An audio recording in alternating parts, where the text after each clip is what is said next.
Yeah. That was so much fun. I'm tired already. Are you tired? No. Hey everybody, this is Jimi Bell. I am your host for another episode of Beyond the Strings right here at Jimi Bell Studios, formerly RHCTV. And I mean that. I bought the place. Big sign out front, Jimi Bell Studios. Come down and check it out. No, it's still RHCTV, blah, blah, but it doesn't matter. I'm changing the name anyway. Listen, I've got a fabulous show tonight, and I'm talking about a very long-time friend of mine. I'm so happy to have him on because our paths have crossed since the early 80s, and we've never played in a band together, but we have had so many of the same circumstances, a lot of the same venues, and he's just a most incredible guitar player with a great history. My good buddy, Daryl LaTorra. Daryl? Happy to be here. Oh, thank you so much for coming. It's a real pleasure. When did we meet? Well, we met. We really didn't meet. The first time I saw you was, I think I was about 14. We were talking earlier about Integrity Creative. It was on the Silestine Highway. Yes. My father used to drop me off there. I'd stay there for an hour and torture everybody in the store. And I was playing a guitar. I was just learning, and you come walking in. And your hair was huge. I never saw anything like it. I mean, I was 14, so, I mean, you were still a teenager also. No, I wasn't a teenager. I don't know. You took a SG off the wall, turned it over, and ripped on it. And I was just like, oh, my God. And then the guy in the drum store, I went up to him. Bobby I was like, who was that? No, that's Jimi Bell. He's a local guy. And I'm like, does he play around here? And he told us about to go see at the Agora, Bell Attack.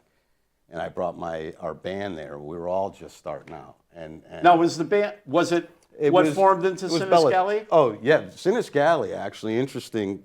We started out, we were 14, 13 years old, and I still play with the same bass player from then. Yeah.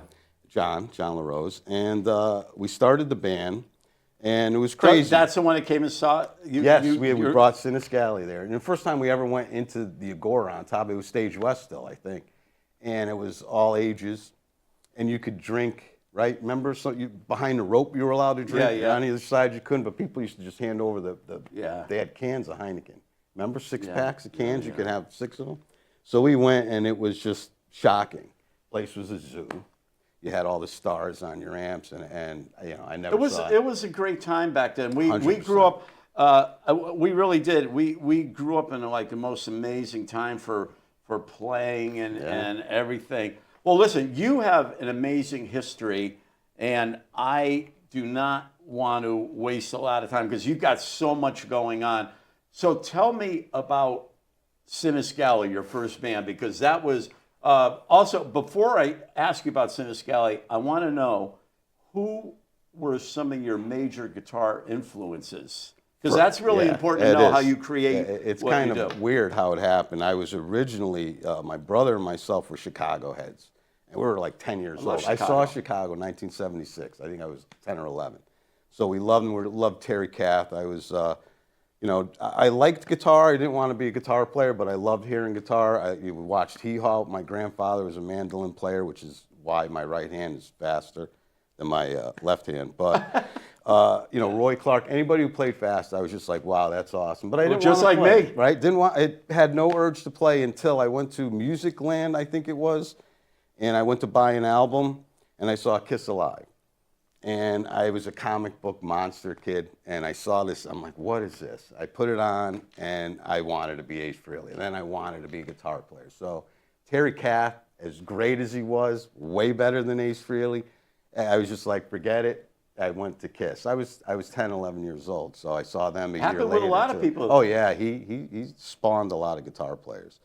But, he was a big influence, but after a year of playing, you're almost better than Ace is. But so huge Black Sabbath fan. So I got into Tony Iommi, Hendrix, huge influence, Robin Trower.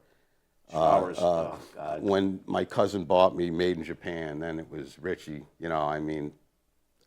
Those are unbelievable albums when you think about and to think about what we had we used to look forward. Like I used to wait for knowing that album was going to get released and be at the record store to actually. I had the very first.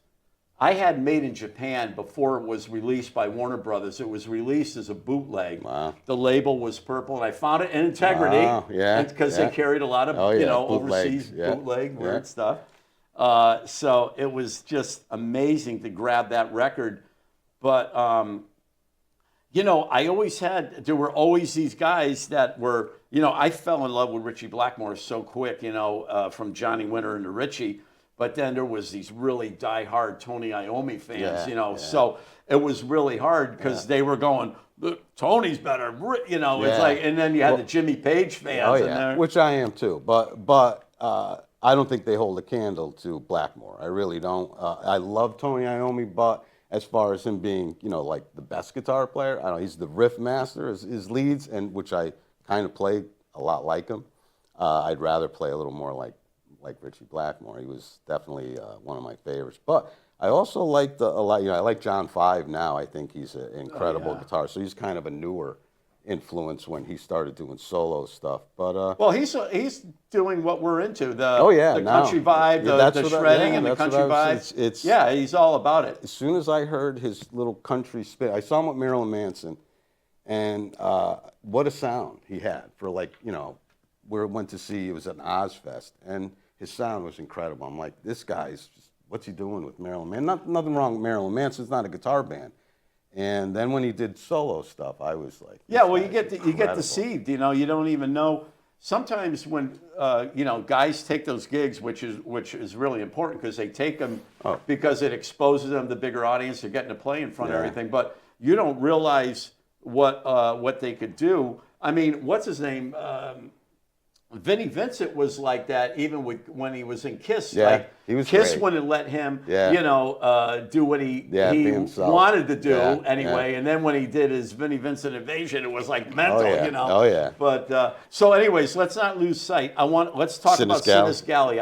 Tell me all about that because that was a great band. It was, and it was my favorite band I was ever in. It was my first band. We started when we were 12, 13 years old. Myself, John LaRose, Steve Gorski. He played just at the beginning, and we had a different drummer, Steve Pepler. We were kids, and we didn't know how to play yet, and we all learned how to play instruments as we went. We were making believe we played at first, and we had the band, named it. Then we started getting pretty good, and we needed a new drummer, and we hooked up with Rick Onofre, who rehearsed on Franklin Avenue, and this is what got us. This is great. Got us huge. So we played in a storefront in the middle of Franklin Avenue, and Casimir was across the street. We played, I had a high watt, 100-watt amp. We were so loud. We'd play with the door open. And right on Franklin. Right in the middle. So because of that, we just became so popular, people driving by. There was people out always in the front. We'd walk out, there'd just be kids and people there every day, constantly. So we were getting gradually popular just because of that. Then they had the Italian Festival. And I don't know how we did it. I think it was Faustino was our singer at the time. I don't know if you knew he was really our singer. No, I didn't know he was our manager. And he was good. He wasn't, great. So he wanted to become the manager when we found Alan, who was a great singer. But he got us hooked up to the main stage at the Italian Fest, which was gigantic in 1981. And we were like, okay, we'll play. He talked to the Italian promoter, and I was shocked they were going to, because we were, we're really an original band because we didn't really know how to learn songs. So, but we were learning Sabbath and The Who. I was a huge Who fan, loved Pete Townsend. Young Man Blues we actually did, and I think we were about 15 when this happened. Wow. So we played, when we got on stage, there were thousands of people. It's our 5th show. Thousands. I mean, I have pictures, you just can't see where the people went, and they're all looking our way. And we did good. They good response. We got hugely popular. We wanted to do something at the show to have them remember us, and I had a cheap guitar that I said, you know what, I'll just smash it up and we'll, maybe it'll work and people remember it. So I brought an axe. I said, you know what, I'm going to smash it, then I'm going to chop it up. Maybe that'll help. So I did, and everybody was going crazy. I chopped it up, but I put a hole in the stage, which was one of those moving stages, and the Italian promoter was so upset. He made a stop. I mean, we were pretty much done anyway, but he made a stop, which made it better. Everybody went crazy. So we had to get off the stage. He was just yelling at us. We put everything in our van. Now we had to get our van to our rehearsal space through these thousands of people. While we're driving away, the van hooked onto the stairs, ripped the stairs off the stage. He went crazy. So we just kept going. We had people hanging off the van, and we drove back. Anyway, because of that, we were popular before our time. And, then we just started really, really moving along and, playing everywhere. We were Stage West and the Agora. Yeah, but okay, so tell us. The rehearsal space. Let's talk about that rehearsal space. So that rehearsal cool. space on Franklin Avenue to begin with was, we go there. It's called Frank's Dry Cleaners, and it's a storefront. It's an active store. Next door to us is V's, and his grandfather owned all three of these storefronts. So we're in there. We're playing for a few months when we first started, and there's clothes in there, and no business ever came in. No business ever went out. There was a phone there. We weren't allowed to answer the phone. We had to stay away from the phone. We're like, geez, this is interesting. So we start looking at some of the tags on the clothes, and they're from the 60s. So we come to find out his grandfather's running a bookie joint. Right. So we're playing in there. That's why we couldn't answer the phone. Next door, V's was a pizza place, so-called. We went over there to get a pizza one time, and these big Italian guys, they just sat in front. And we went over there, and we ordered a pizza, and they're laughing at us, and they're taking it down. Yeah, what do you want on it? And we're not thinking anything of it. We go back, yeah, come back in a half hour. We come back in a half hour, they have a Casaloma pizza. 'Cause they were a bookie, too. They didn't even make pizza. And his grandfather came down and he goes, yeah, don't go there anymore. Oh, my God. So that's great. Then it got worse. So we loved the place. I mean, we grew up there, and we hung out in front of the place. It was great. His brother also wanted to use the storefront because he was a taxidermy. Started getting into it. He came back from school. And we're like, sure, we'll share it with him. So we were playing in front of dead animals. And it was a small space to begin with at the end of the store. So there's deer heads and salted animals and salted furs. Wow. So that was a little weird. And we didn't mind it. But the smell, started to get to us. So we're like, we need another place to play. And we're broke. We're kids still. Yeah. We're starting to move along though and play a little more and get a little popular. And Faustino again, now he's our manager. Now we have Alan singing, and who's a great singer. Yeah, I love him. And yeah, he can do anything. So Faustino was working with it was on Farmington Avenue, a funeral home director. And he's like, I got a place for us to play. It's in the basement at the funeral home. So we're like, yeah, it figures. We're like, okay, let's go look at it. So I didn't think there was the embalming room would be next to our, rehearsal space. So we go in there, we park in the back, and I'll never forget it. The door to go downstairs is this old white. It was an old 200-year-old building, and it was kind of like a state-run thing. And it had an old hearse in the back, and we'd park in the back. And there's this old door, and you open it up, and then the stairs went down where he would wheel the gurneys down with the dead people.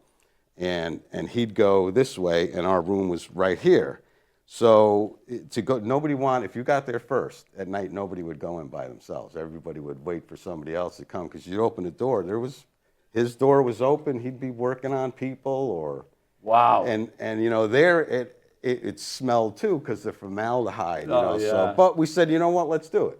And we played next door, and we'd have to stop when he was doing, because everything was done in this place. They'd have the ceremonies upstairs. The ceremony, yeah. The whole He'd have the thing downstairs. It was crazy.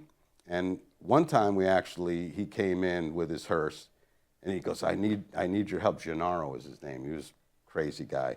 I need your help. You need to help me load a body downstairs. I'm like, nah, we're not going to do it. So he's like, I need help. I can't get it down. So, okay. We go up, and it's a body wrapped in a rug. So somebody must have died. They rolled up a rug. The guy was in a rug. And me and I think it was Vic when we were there, we had to carry the rug. And you could see like a hand in it. It was, oh, my God. It was crazy. Oh, but geez. Again, that blew us into popularity. We were on Sebastian's show. We were on Channel 3. It just blew us up, and we started playing everywhere. That's great. Yeah. So listen, before we go further, we're going to take a quick break, and we're going to do another segment of Inside the Gig Bag. We'll be right back to you.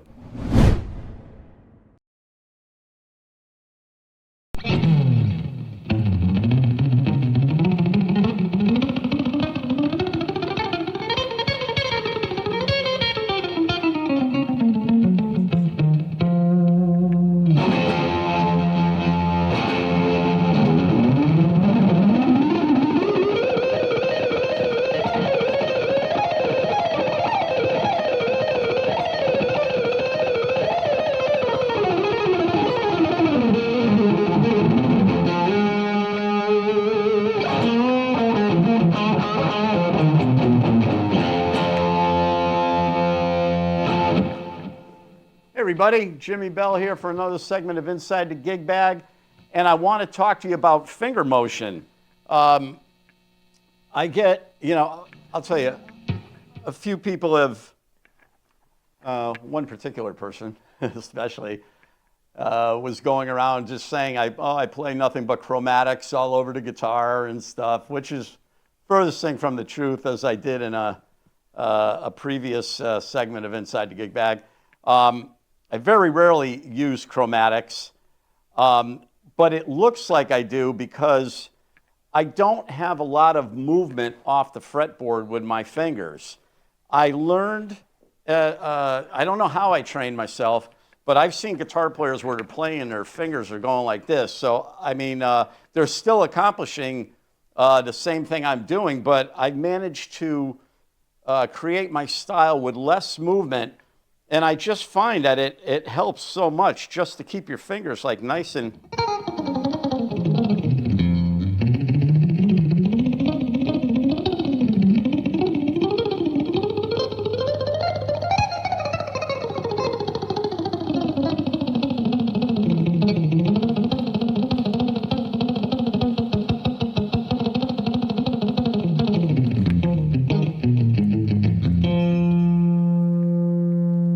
So I find less movement makes it look like I'm, maybe playing 4 notes per string, but I'm not. I'm doing a lot of passing tones. Yes, I am. Passing tones is not considered chromatics to me. Passing tones would be, for example, just going...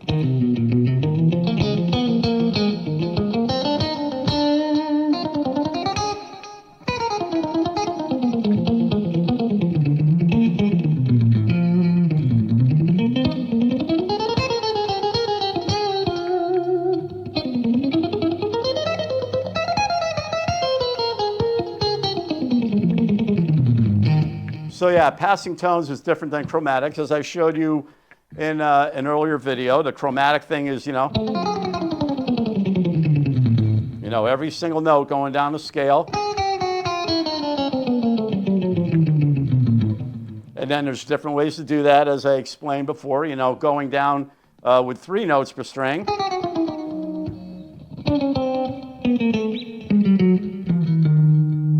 But basically, what I did was I wanted to try and adapt my fingers not to have too much movement. So even in a regular pentatonic situation,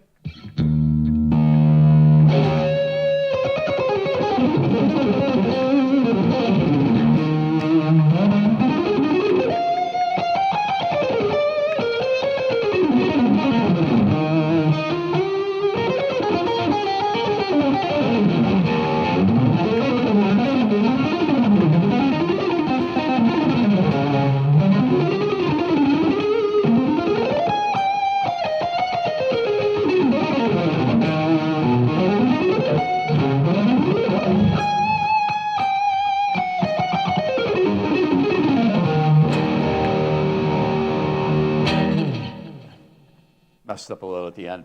Who cares? Anyway, thanks for watching another segment of Inside the Gig Bag.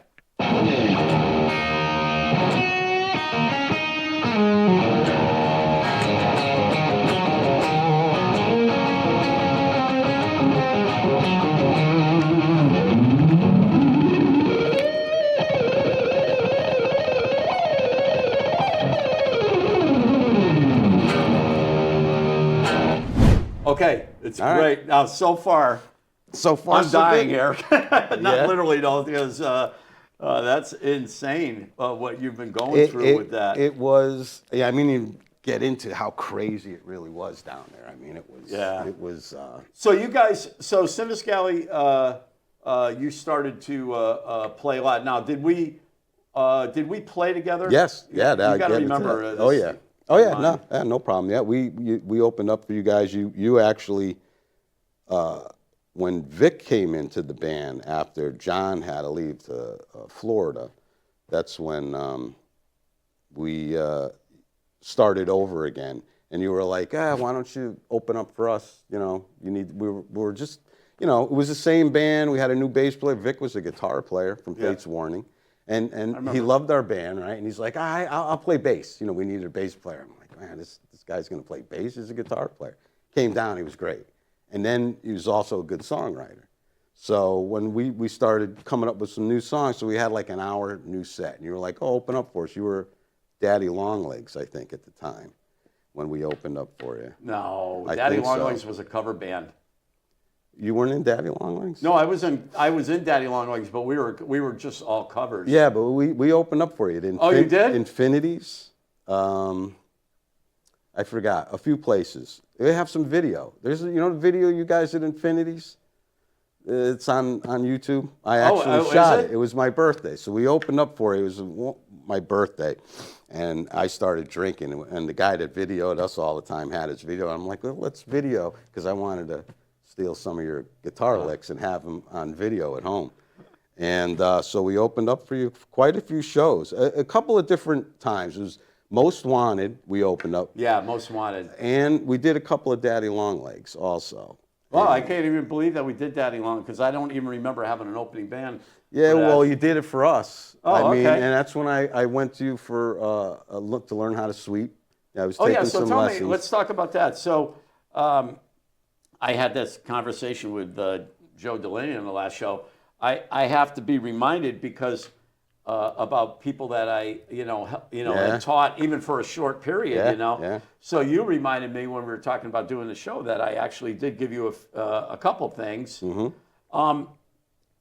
If there's anything out of everything that I might have taught you, or what you learned from even watching me, what was the one thing that stuck to you more than anything of what you learned from my style of playing? Well, I watched you an awful lot. So prior to even, taking lessons from you, I knew what I was going to get into. I knew what I kind of wanted to learn from you. I went in originally to learn the lead to Burn. We were doing Burn. And once I learned that, then I said, well, let's show me some sweeps, because I used to watch you. I just couldn't figure it out, even after watching a video. So you showed me how to do some sweeping, but what I still do, I stopped sweeping, but the picking technique and how to hold my pick to be faster, and your style. Not that I play that way, but it's in my head all the time. You were a big influence on me, 100%. Thank you. Yeah, 100%. Even this is a true story. Are you familiar with Danny Formica? Yeah. Okay. Yeah. Danny, when I taught Danny guitar, he actually he watched the way I held my pick. I had to show him, and he did that, and he duct taped his fingers with the pick in it. Yeah. He left the pick in his hand with duct tape around it, just so he would get used to holding the pick like that. It's kind of weird, people. But it's weird because I see people, even a shred guy like Michelangelo, he kind of does this way with his pick, turns it. So, and I've seen people pick backwards like that, and I can't do anything. I mean, Eddie Van Halen doesn't even hold with his first finger. He's got it between here and. So everybody has their own way of holding a pick. There's no right or wrong way, but whatever works for you. And I'm happy to see that. It was funny you told me that you're using the round part of the pick, because I practice like that more than probably anybody knows. I've tried it live one time, but some of the stuff I do really requires more of the point than the round thing. Yeah. But when I'm playing like any of the country stuff or any of that, anything like that, I like doing that. So let's go from Siniscali. What was your next thing? After Siniscali, I got married. So Siniscali, I was in from 14 or 13 to 28. So it was a lot, and we played. And you got back together though a few times to do gigs and stuff. We did, but we were, did CBGBs and New York and Boston and New Jersey. I mean, played everywhere. We were doing great, and then Vic, was going through some personal things, and he wanted to take a break, and so we kind of took a long break. I got married, had some kids, which I stopped playing because I wanted to be with the kids when they were growing up and not miss anything. So then we started, me, Vic Arduini, and Alan Piacente again. And Vic was the second bass player in Siniscali. We started the Remains, but it was 2 acoustics and a singer. And that blew up into, well, we need some sort of percussion. So we had a guy do percussion. Then he started playing drums. Then John came back from Florida. So we're like, well, might as well get a bass player. So then I said, I got to play electric again. And there was the Remains, and that was our first cover band, because Siniscali was an original band with a few covers. Isn't that weird? I can't believe, what was your mind frame? I mean, look at Joint Forces was an original band, as you know. Mm-hmm. I played original music and wrote music, all of my life. A cover band was not really an option until later on in Bell Attack, I was doing some covers, but I was writing a lot of songs. So Bell Attack went into the second version of Joint Forces, where that band did all original, and then everything went on from that point. And then when I went through a whole bunch of different things, the version with Mark Diamond, the one with Livio, and then I did another thing with Mike Chappelle, and then once all that kind of ended, and then Daddy Longlegs formed, and it was strictly a cover band, I had this weird feeling that came over me with that, and I was still in my 30s, I believe, that my career was over. Yeah. I thought my life was like over because I went from writing all my own music and recording and doing. I mean, don't forget, I had the Ozzy thing, the Geezer Butler, the Joan Jett, all that stuff happening, and then now I'm in a cover band playing covers, and it put such a depression on me at the time. Did that do anything to you when you ended up joining a cover band? Did you go like, wow, all this work that I did with originals? Yes, it's funny you say that, because we were thinking about when we got together, the three of us, we were the main writers when Vic joined the band. It was the drummers usually pop in afterwards. So we actually got together and we were writing an original. I think we did 2 originals we wrote, and then we just started doing covers because we were just doing acoustic. And then once it turned into a full-fledged cover band, I thought, this is fun. And the fun part was I didn't really play a lot of covers. The only covers we used to do was like either Sabbath, The Who, or Purple, or like Trower. We used to do a lot of Trower, way stuff way that back. we liked, though. Yeah. You played what you liked, Yeah, I mean, not like, I was in. I would never play stuff I don't like. Well, I was in a band, doing songs that I was going like, geez, I don't know if I really supposed to be playing this. This is, but I'm doing got a little change in my pocket, going shing-a-ling-a-ling, so I'm going like, my God, what's. Well, when the thing that worked out with the cover band was Alan. So when we started doing it and we had it all going, he did a great Zeppelin. He did a great everything. So when we were an original band, he was out, right? So we would do some Zeppelin. He killed Zeppelin. He actually big Doors fan. He did a great Morrison. He just had this. He was a chameleon with his voice. So when we did the covers, I was really shocked that he sounded like because we kind of mixed it up. We did Elton John, Madman Across the Water. He sang it unbelievably. We would do Wings, and it was a lot of variety of singing, I guess, from you know, his range, because he's really low too. You know, a lot of singers are high that we grew up with. You know, it was the '80s. He really has a low voice, but he goes up and down. So that made it better because while we were doing, every time we learn a song, we'd do it and we'd kill it. And we'd always do it our own way, though. That was the other thing. Cover, and still with Mac Daddy, we take a song. All right, let's do this song. I don't play with the song. I just listen to it over and over. I'm all right, and I do my own take on it, and that's it. That's exactly what we do in Beyond Purple. I can tell when right when you go into the jams, especially our jams are until everybody gives a look or whatever, or the kick, you know, we're going. It's all made up. Half the show is improvising, and that's the fun of it. That's the fun of it. That's how you make covers fun. Well, that's the thing. So we now that we learn that playing cover songs isn't that bad because we're making money playing cover songs, because honestly, it's very, very difficult to be doing a local scene playing original music. Yeah. But how we do it to have fun is we take cover songs, but we kind of adapt them to our own styles of playing and make them fun for us to play, where we're not. I don't play anything like the record. Same. If I choose to do like Highway Star, maybe note for note or something, that's just because I think it's a cool solo, or the one in Crying in the Rain or something. Yeah. You know, there's very few solos that I will pick and go, I'm going to learn that solo, because I don't have the patience. That's and me I can't either. do it anymore. I don't have the patience. And I don't want to play live and have to rely on that solo either, because it's just over and over and over, you know. So I like to just, you know, however I feel, that's the solo you're going to get. Unless, like you said, there's certain songs where I'll at least start it out, the key parts, you know, whatever it is, the intro, outro, whatever, and then mix it all up in the middle. That's the thing. You gotta in doing guitar solos in cover tunes, you can have the freedom to do whatever you want, but if there are parts that are, you know, that the people will just say, oh, he didn't play that, you know, play that part. Like Floyd. You got to do, you know, certain ones you have. There's certain things you really got to do. Yeah. So, okay, you're...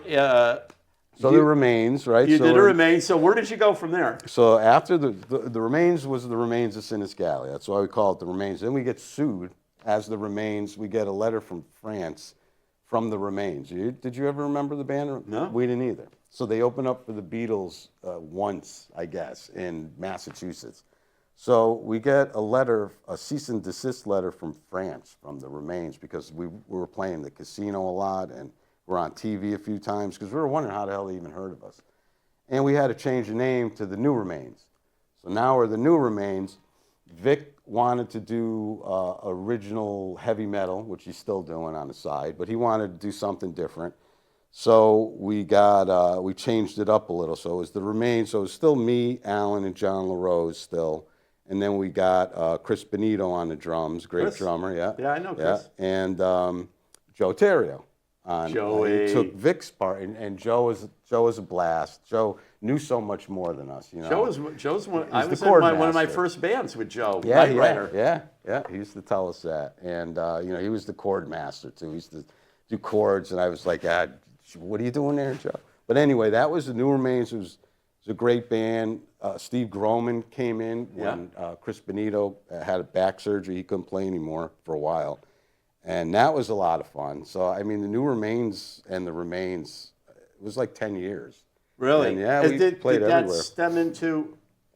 Mac Daddy? I mean, you got so many... Okay, was there something after New Remains? No, so it was the new... So it's funny because it's always, you know, I've never played in a full... I've never joined another band. So I've always played in either with me and John...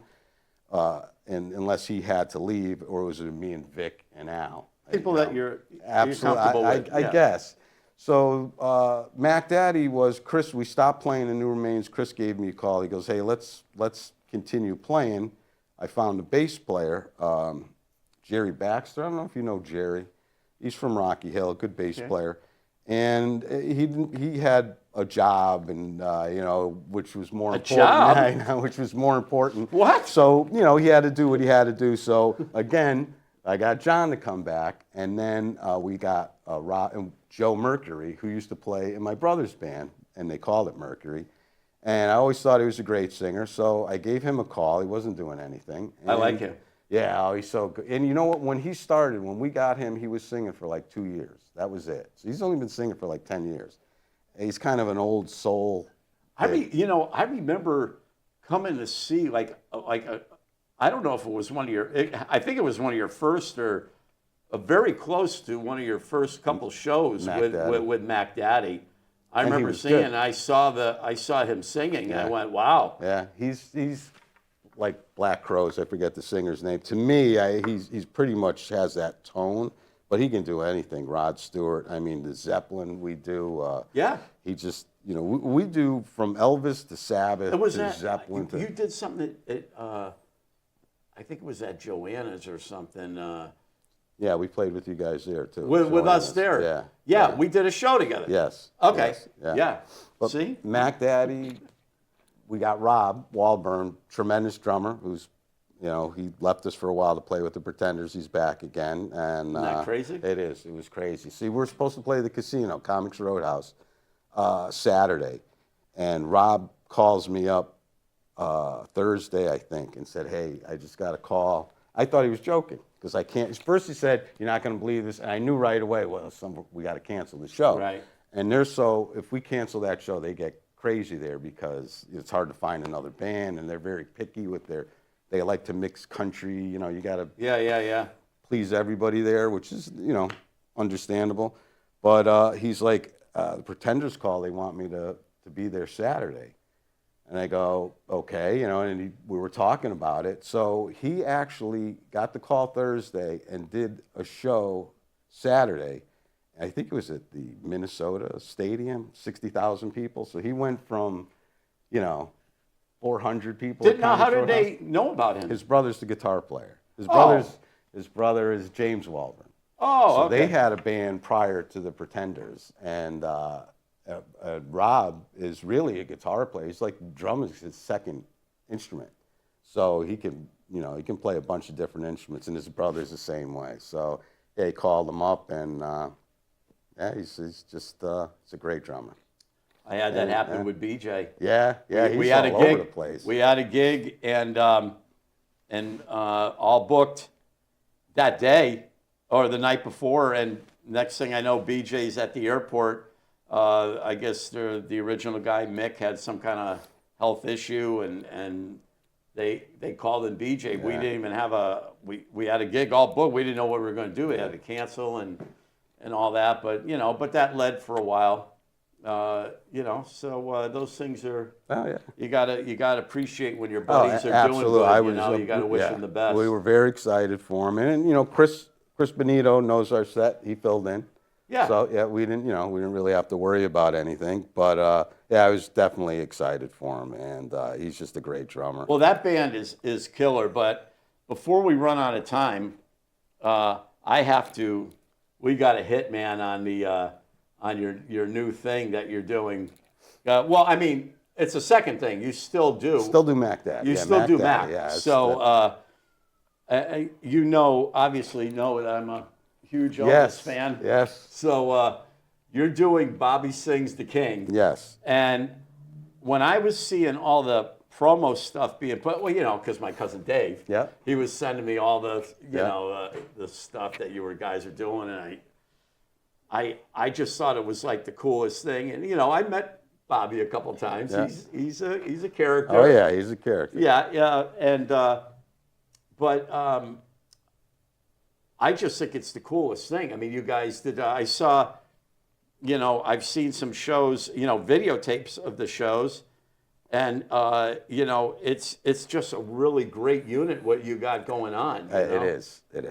I mean, you guys, put on the country type shirts and everything. Yeah, we do it all up, and because Bob, well, actually, I got to tell you how we started this thing. It's actually pretty funny. Unfortunately, got to go back to Sinus Galley again. When we were, I don't know if it was before or right after the Italian Festival, we played a South Catholic talent show, and none of us went to South Catholic. I don't know how we got got to do it, but we were there, and everybody was very excited we were going to do it. And they had this kid there. He was a year or two older. I think we were sophomores at the time, and he wanted to do Elvis. I guess he did it the year before with my brother's band, and they did one song. So they're, oh, we need a band to back Elvis, and we're like, okay, we'll learn. And we did 3 songs. Well, and the place went berserk. So now he came back again, so they were kind of ready for him. And this time he had the whole outfit on, and he did it up, and the place went crazy. And that was probably 81 also. And so you met Bobby that long ago? oh yeah, yeah. Okay. So, but then I haven't seen him for 41, 42 years, whatever it was, and I was in Rico's with my family, and we're leaving, and I see this Elvis-looking guy with his family. I'm like, that's Bob. So I went over. I'm like, hey, you still into Elvis, huh? And we're talking real quick, and I said, we should do something. I said, we should, reenact bring back the old Elvis. And he called back, and he said, yeah, let's do it. And I mean, that's how it started, and then it just blew up, and we're playing, opera houses from here down I got you the that gig. You got the, yes. I got you yes. Broadbrook. Yeah, the Broadbrook. That was our first, because we did. Yeah, I know. You were doing the Hawthorne. Yeah, and what's the other one on Cromwell? I can't think. They just changed the name of it. Oh, Chicago Sam's. That was the first one. Yeah, so then you got us into the. Yeah, I told them which was huge. Yeah, that was a sellout, and you sell it out every time you play there. We've sold out, I think, every show but one where we played. New Hampshire, North Carolina. North Carolina was a blast because we played with a Michael Jackson guy. Really? And they had Elvis, and those two together were like talking to each other in their outfits. I just think, when I think about the music scene of what we went through with, doing original music and what we grew up listening to and everything, and watching how the music industry has changed, going from, bands that are, going, crazy to write their own stuff, trying to get record deals, to bands that are just musicians that are just playing, happy to be doing tribute things. Yeah. And to see how big tribute things are.